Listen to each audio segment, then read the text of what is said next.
Hey there, everyone. That sexy nerd is coming at you again. And we're watching the new Nostalgia Critic.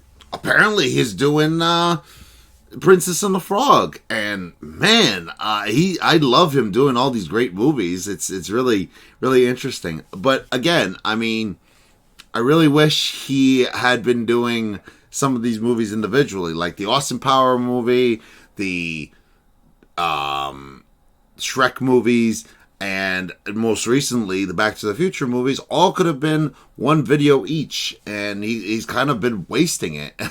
And it kind of just seems like because, like, honestly, imagine him doing Back to the Future. I feel like it would have gotten a hell of a lot more views than it already did, but you know, that's his creative decision, and who am I to question it?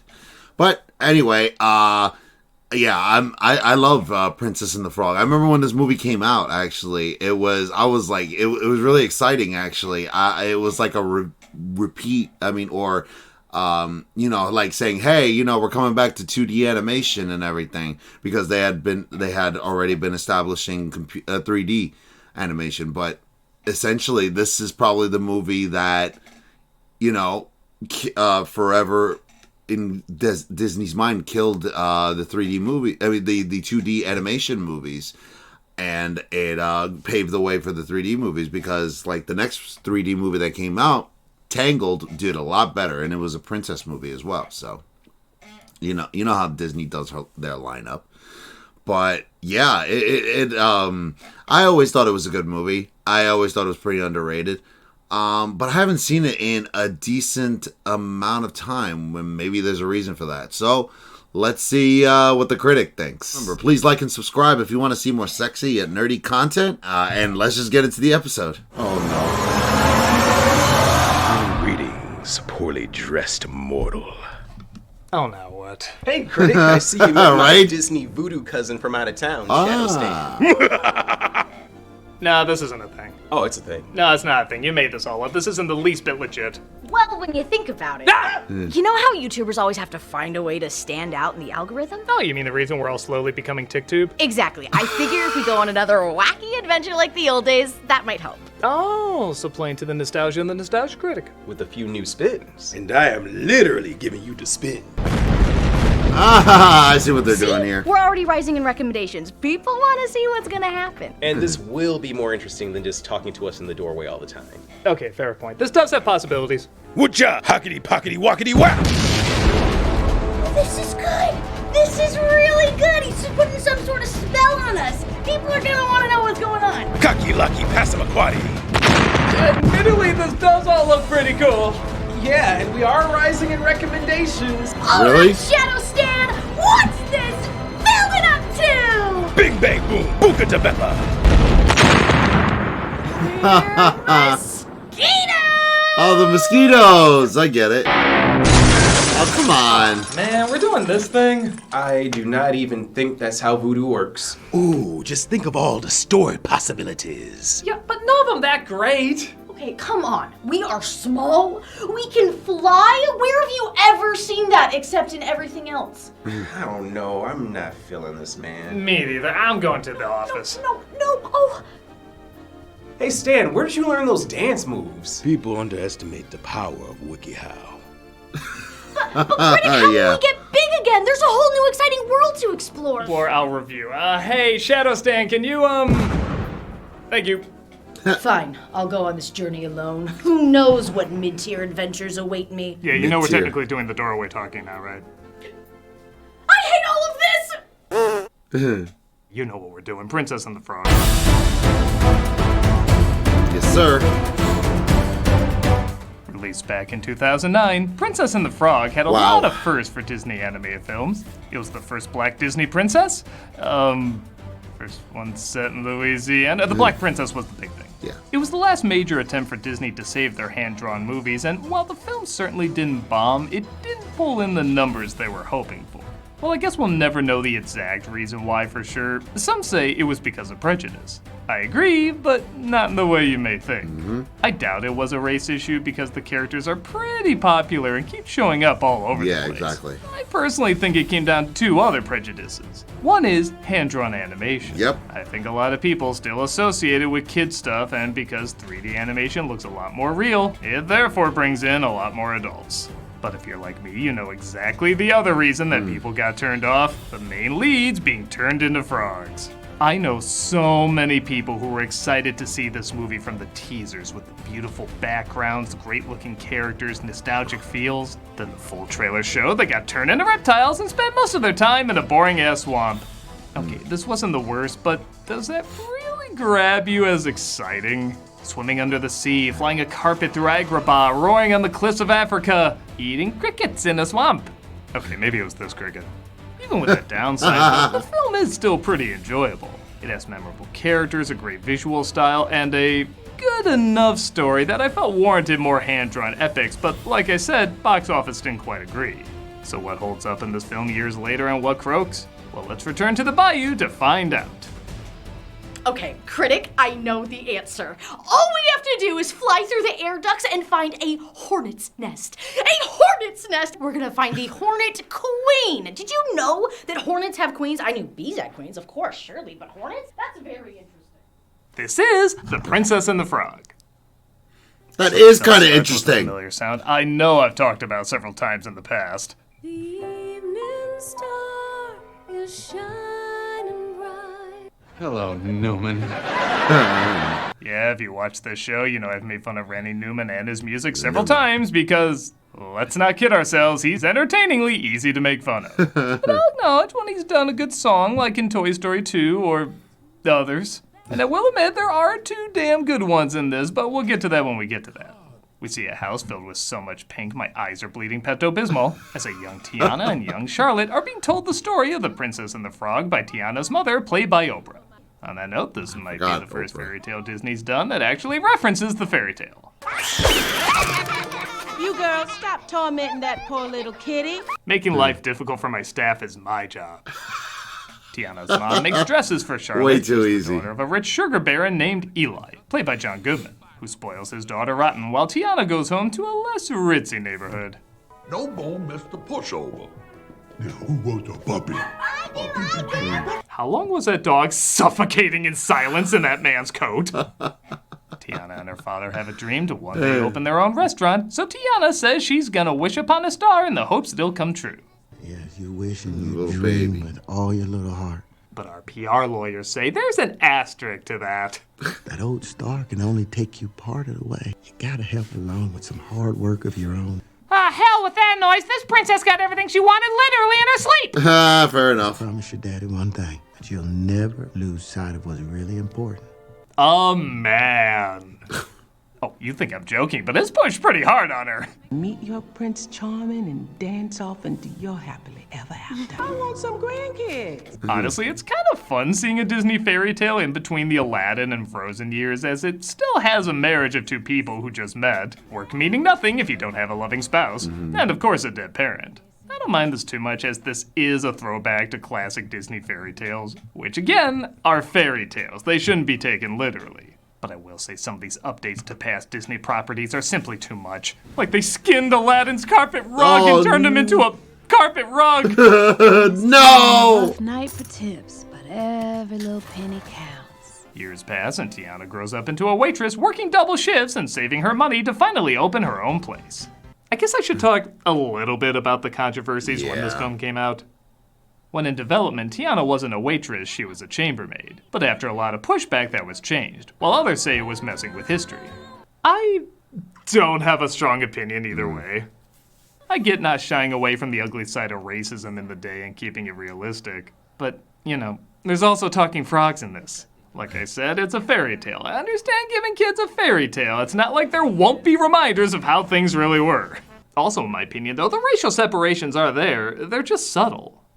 We see how the large and lavish places are mostly white and the tighter, smaller places are mostly black. When Tiana buys a restaurant, she's told she's been outbid even though nobody bid on that place in years. A little woman of your background would have had a hands Whoa. full trying to run a big business like that. You're better off where you at. We also see the Shadow Man and Lawrence bonding because they're sick of being looked down on as second-class citizens. Aren't you tired of living on the margins? While all those fat cats in their fancy cars don't give you so much as a sideways glance. But on that note, I'm so white you can literally see through me sometimes, so I'm not gonna pretend I know a ton about this.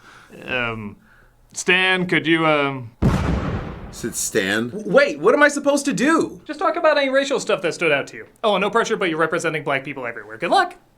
Oh! Well, okay, I don't want to be all black voices, so how about I be a black voice? The movie does a great job in paying homage to American Creole culture in terms of music, food, and dance.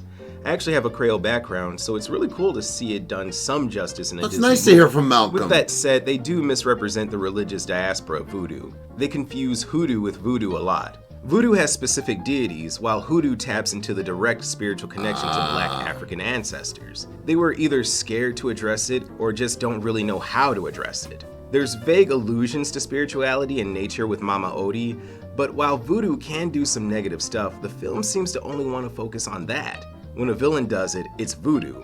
When a hero does it, it's magic. Prince Naveen is also a little odd, as it's the first black princess, yet her love interest is racially vague. They made so many other characters blacker than black, yet they made up a kingdom for him to be from. Zamunda is a made-up place too, but they were definitely black. For all the praise given to the distinct design of the first black Disney princess, the Disney prince still has the same conventional attractiveness as the other princes. But still, I like the movie. These were just some things that were always on my mind. But maybe it'll give you a different point of view on it. No, I can't be true. You're kidding. You're kidding. Oh my God, you're kidding. Oh, what did Malcolm he say? burned down the kitchen when he was 5? With the Snoopy snow cone maker. How you even do that? Hey, were you listening? Of course, I was taking in some amazing black history. Yeah, like the time you thought that Storm from the X-Men was the president of Kenya. Hey, that was secret! Tell me more stories later. You are not coming to Thanksgiving this year. Meh. On that note, Prince Naveen from Mandolia, played by Bruno Campos, visits New Orleans and gets sucked into the music scene. If we were frogs, this would work. Meanwhile, Tiana, played now by Anika Nani Rose, is working her ass off to try and make her dreams come true of owning her own restaurant. Girl, all you ever do is work. Order up! Didn't know Pumbaa was the chef. Order up! Oh, you can eat me on Sundays! By the way, have you guys ever wondered if boar or warthog tastes different from actual pig? I don't know. If anybody else knows, like, say in the comments section. I'd like to know. His friend Charlotte, played now by Jennifer Cody, hasn't changed much and has arguably the funniest animation in the movie. And I sure as heck ain't let him go. I think the same people who animated Hades also animated her, and by God, you can tell because she is goddamn hilarious. Is coming to New Orleans. Oh, I need the bee's knees. Ooh, tell her what you did, Big Daddy. Tell her. I also give credit she's not a villain in the story, which I think would have been really easy to do. She's self-centered, but she doesn't know any better, and she will come through for her friend when she needs to. She's honestly really likable despite her flaws. I do feel though if this was done today, Eli would also be a villain. And that probably would have made more sense seeing how the main baddie is a product of a broken system, and given the time period, Eli's wealth is more than likely a part of that broken system. I feel like it would have been cool to see maybe Charlotte and Tiana caught in the middle. Like they're both given an arc between what they've grown up with and what they've learned from their friendship. But I think the main idea still gets across that hard work and a good heart will see you through. Tiana is basically a workaholic, focusing on her business despite there being so many things against her. But she does use the surroundings she has. Like a goddamn alligator. It checks out, she does it the honest way through hard work and has the proper support to make sure things stay fair. It balances out.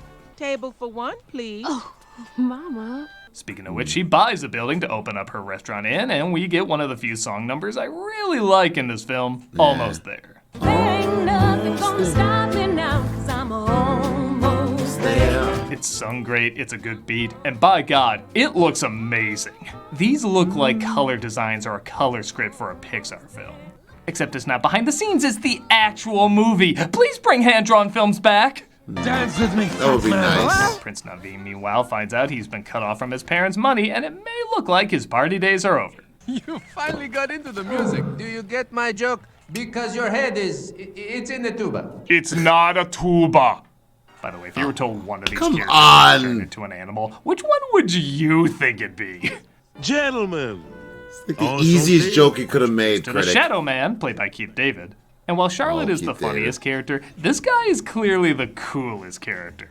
He looks the best, is surrounded by awesome visuals, and yes, has the best song in the movie. I got friends on the other side. He's got friends on the other side. I think I figured out Randy Newman actually does really good songs when they're exposition based. Really? Just flopping his fingers like a baby at piano keys and burping some lyrics doesn't get much emotion out of me, but when he has to actually tell a story, his style surprisingly works well with it. The you I see is exactly the man you always wanted to be. Also, like I said, it does have probably the best visuals in the flick. Oh, yes. Very much so. You can't do that in 3D. Is it possible to get artistically hard because of that? Naveen is turned into a frog, and Lauren's turned into Naveen, who dances with Charlotte at Eli's ball. Marvelous party. Evening, Mr. Finner. And Mr. Finner. Fine smelling beignets. You sure you share the same last name because you're brothers? They tell her she's been outbid for the restaurant and she has little time to get more money, resulting in her falling over and ruining her costume. Charlotte goes to get her a new dress. I was starting to think that wishing on stars was just for babies and crazy people. Are you indicating that adults that go to a magic castle hosted by a mouse? I'm not helping that case. Tiana does a nice reprise of Almost There, taking on a sadder meaning this time around. Yeah, like I said, I'll give this guy credit when he does something great. So she wishes upon a star, resulting in a frog prince. Okay, please, put the monkey down. After you stop those very suggestive gestures on that teddy bear. Naveen explains his situation and says if she kisses him, he can give her riches to help her restaurant. She does exactly that, and like I said, insert immediate downgrade. I'm green and I'm slimy. No, that is not slime. What? You are secreting mucus. Mongolian princes have strange knowledge of frog juices for some reason. Part of the problem I and maybe others don't get into this setup is they clearly designed Tiana as a human first and Naveen as a frog first, because the flip of them are pretty generic designs. Wow. So I think everyone wants to see these two interact in their most natural form. But instead, they accidentally throw themselves out of the party and even get a weird line from the dog. Yes, the dog. Well, it's me, Tiana. Tiana? Oh, right. The dog. I guess that's to show they understand other animals now, but wouldn't just understanding all the other animals indicate that? Like I said, from here on out, it gets a tad sloppy. At least they get the liar reveal stuff out of the way fast. You lied to me. I never said I was a princess. I do not have any riches. What? I am completely broke. But fear not, it's replaced with another obnoxious classic, arguing until you fall in love. Keep your slimy self away from me. I told you, it is not slime. It is mucus. That's the one we're gonna turn into a running joke, huh? I've seen worse. Oh, screw you. All those are good. So we're stuck in the swamp, which I'll give credit. They try their best to make it look good, but the swamp is a cool place for maybe 10 minutes, and then it gets boring. There's a reason they cut to other things in Empire Strikes Back. I know that tune! Dipper Mouth Blues! They discover some cute characters like Lewis the horn-playing alligator, Ray the Cajun lightning bug, and Mama Odie, who yes, at first I thought would look like this. They're all fine. Once in a while they do get a good laugh, but not a ton of times. I will say though, when a joke doesn't work, it's not painful. It just doesn't get a laugh. Which is definitely different from other Disney comic reliefs. Would you take us to To the deepest, darkest part of the bayou? Facing razor-sharp prickle bushes and trappers and hunters? No. Yes. Yes. Well, that's not too bad.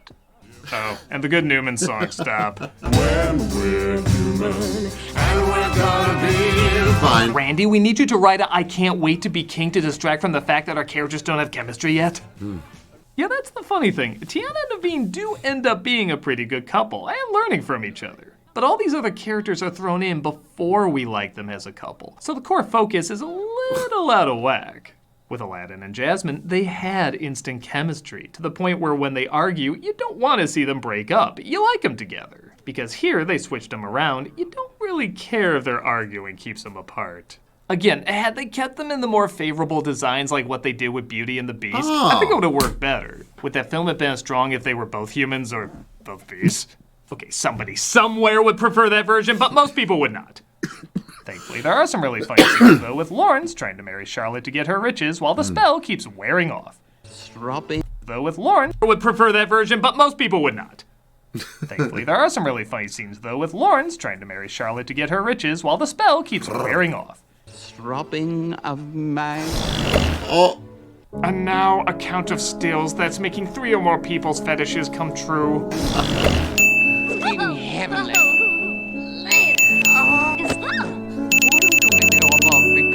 A special hello to those saying, "Oh shit, this does it for me." Introduced to Ray, played by Jim Cummings. Well, who, thankfully again, is an that's okay not character, me. But I'm the only one that feels like he sounds like a drunk Tigger. Oh, it's okay, baby. I don't explode me. I ain't no firecracker. I just got my It's the big same guy. No one, that's right. The wonderful thing about Tiggers is... You've been taking us in the wrong direction. First rule to Bayou, never take direction from a gator.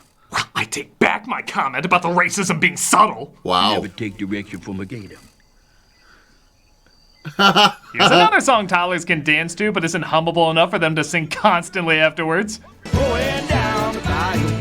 Going down the bayou. When we discover the Shadow Man can use voodoo on other people, but not on himself.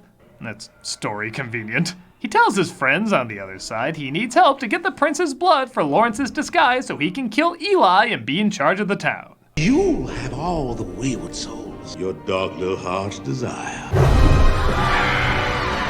Have I mentioned yet this is the coolest character in the movie? Well, I'm saying it again. God, those backgrounds are beautiful. Up, back to the swamp. Aww. Taste them frog legs already. They get chased down by hunters. Ah! A giant cartoon guy not voiced by Brad Garrett! Oh. But they fight them off through some, not Tom and Jerry level slapstick, but let's say Garfield level slapstick. The two of them finally start connecting, and they do have some nice conversations about the two worlds they come from. Tiana having to work all her life, but making her stronger, and Naveen never working a day in his life, but having little identity. You could easily argue there's just as much class issues being hinted at here as much as race issues. There she is. Evangeline? We're also introduced to Evangeline, a star in the sky, which Ray confuses for a firefly. It's a little funny, and in a weird way kind of sweet, and introduced in the last third. See what I mean by there's great characters and setups, just the story doesn't quite know how to balance them? This would have been great first as a joke, then over time get more sentimental so we can let the strangeness sink in. But instead, they're mixed together simultaneously, while also focusing on Tiana and Naveen's romance. Yeah, Ray's love song is also their love song. Again, it works okay, but there's a great idea in here that probably could have sold a lot of merchandise if the script had been ironed out a bit more. Not bad for a 197-year-old blind lady. They eventually get to Mama Odie, voiced by Jennifer Lewis, who doesn't have anything super wise to say outside of the typical Disney message of follow your heart. But I do get some laughs out of her doing some old lady stuff like handing out nasty candy and constantly falling asleep. Plus, God help me, this joke really cracks me up. Good to see you again, Ray. How's your grandma? Got in little trouble for flashing the neighbors again. I think we can add that to the list. A song about spelling out the obvious? Now we're in Randy's wheelhouse. Money ain't got no soul. Money ain't got no heart. Why, yes, in Disney terms, that is the mouse calling the kettle black. Yeah, exactly. What the hell? What the hell, the mouse? Want a worry-free way You to know kill what bugs? you did. Zevo, people-friendly, bug-deadly. This is the Gillette Labs with exfoliating bar. The bar and the handle removes unseen dirt and debris ahead of the blades for effortless shaving in one efficient stroke.